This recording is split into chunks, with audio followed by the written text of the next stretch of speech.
Hello, I'm Stanley Lucian and welcome to the HTS Epoll. It's your opportunity to weigh in on the most pressing issues of the day. Following a lull in deadly violence for the last 3 weeks of March, the criminals have resorted to their murderous ways with a spike in the killings for the first part of the month of April. Some commentators are calling for a consistently high police presence in the communities as a key measure to reduce crime. Others are clamoring for a gun amnesty that would facilitate the surrendering of guns as an effective proposal to deal with the escalated level of crime. So we ask, do you think a gun amnesty will result in a reduction in the level of gun-related violence? We took to the streets to get your opinion, and here's what you had to say. No, I don't think it will help. I can see that money being better spent on our school children. And as far as I know, that was done earlier and it was not successful. So I think there's better things that can be done with that kind of money. No, I don't think it will work because they have tried it and it hasn't worked as yet. So I don't think that will work.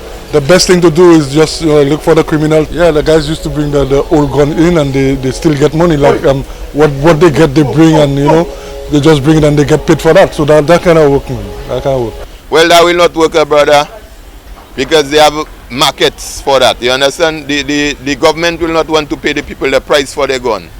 The value of the gun on the streets is high, and the people have markets for their gun. So I don't think that will work. They have to have other strategies to get the guns off the street. Non, il va work parce que tu as travaillé avant et puis pas work et puis ça va jamais work parce que la grenade travaillé et puis mandé ça va jamais work. Qu'est-ce que côté là? C'est mieux servir en l'autre stratégie plutôt à sous ça passer à porter gun tout et puis ça payer moun faire ça va fait. Yes, I feel so very much because a lot of people, they don't have work doing in St. Lucia. So by they getting that offered, I feel most of them will turn their firearms in for a little cash to take care of their family. And by the government doing that, it will now take a giant step of going forward in St. Lucia, and the crime rate will be going down much quicker than before. I think it will be helping in some extent, but I think they need to put some stiffer penalties in place. Because there's a lot of criminals in St. Lucia just walking free. No, I don't think so, because some of the fellas in terms of Val John, they had that same thing, and then the fellas went and buy more. They bring the old ones in and they went and buy more expensive guns. So I don't think that will help. If they bring the gun in to stop the violence here. I don't think so, because I believe we have tried that before. It didn't work under Will John, and I think people like guns. That's one of the biggest problems. People like guns. If you like something, will you bring it for the authorities? Yeah, I think it will help because there will be less guns on the street, but then I wonder if there will be guns fellas don't want to bring in. But I think generally it will help. Although they are trying their best, but I believe God alone that can put a hand into that. Because as the Bible said, perhaps a lot of things will happen, and as you can see, we are living in the end of time. That is why a lot of things is happening right now. So we have to surrender our life to God. I think that's the best thing we should do. Can we get paid for it? It can, but that's not a guarantee. I remember well, it didn't work. I remember the time they did it. Now, my opinion with the present situation is it is drastic and not acceptable. Let me ask one question to the listening people. And whilst I'm asking the question, it's also saying something too. If the thing rooted at the top, I am so sorry, not much can be done. But that doesn't mean it cannot happen. We are in a sad situation presently. And it's unfortunate it reached that far, because that should have been handling some kind of maybe 2-3 years ago, or 5 years, most of all. And I really cannot I cannot explain. Do you think they should use a different strategy?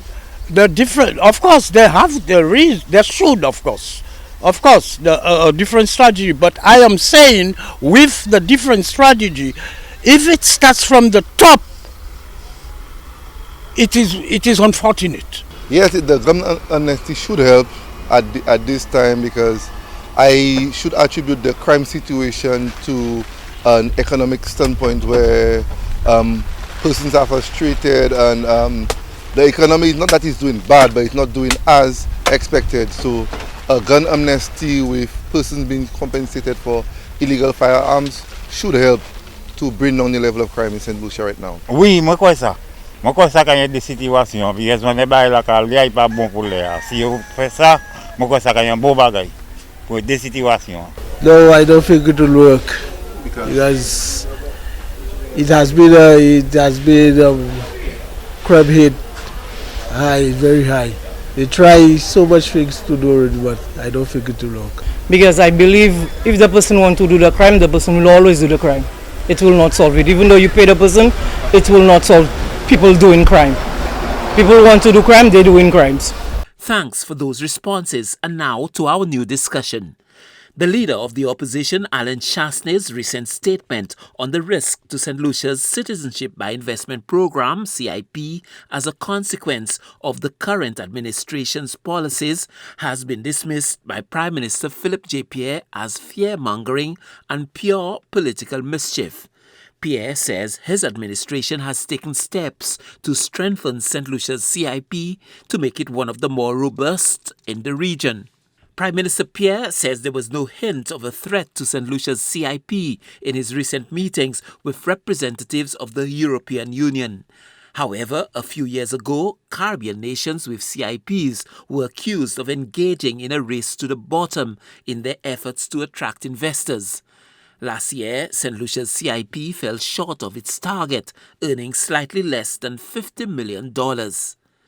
So we ask, do you see a bright future for St. Lucia's Citizenship by Investment Program? Voting is easy. Just log on to htsstlucia.org and vote. Remember, our Epoll team is always on the go to get your responses as well. Watch the HTS News Force from 7 p.m. for the results and the new discussion.